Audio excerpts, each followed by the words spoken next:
Welcome to Life on Pause, a podcast defining the experience of being a young adult with cancer.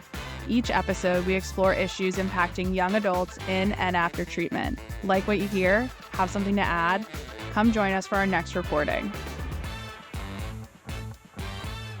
Taylor, you brought up a good point of how certain smells can trigger you, and taste and smell go together.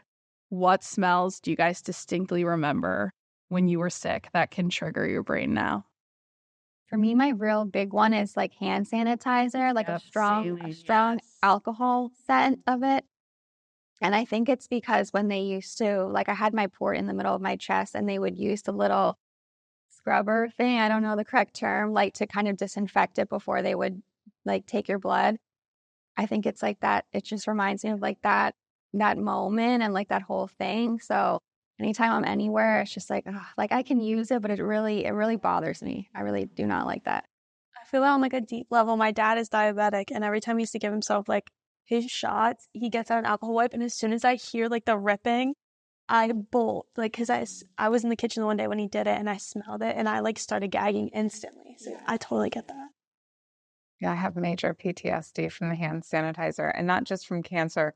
My dad had been in the ICU and he had passed away, and he was in intensive care. And he almost had, it was acute respiratory distress syndrome. So we had to really mask up and disinfect and stuff when we went into the room because he was very compromised.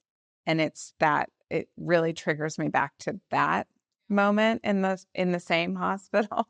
But then again, a few years later, I was diagnosed with cancer and I was back there, and now everyone's doing it while they're coming into my room. So it's I can't prioritize where the PTSD is coming at any given time when I smell that smell. But it's that Purell hand sanitizer for sure. When I first became a nurse 8 years ago, the first time I went to flush a kid's PIV and then their port with saline, this smell just I literally had to take a second and I just had to go because it just brought me back to getting flushed with saline. And did you taste it when they flushed? Yes. I could always taste it. And I feel when you say oh, sometimes it tastes like the ocean, and it's it's not the ocean.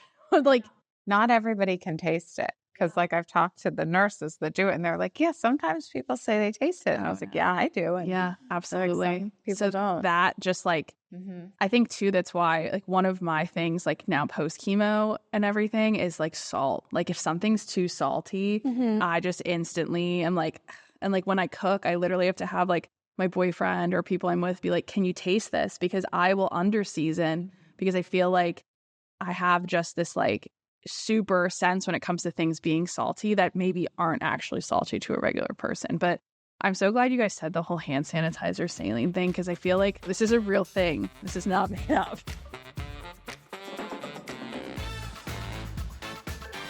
Thanks for listening to Life on Pause. Ideas or suggestions for future episodes? Feel free to share them with us. Make sure you subscribe, or follow us on YouTube, Spotify, or wherever you listen to your podcasts.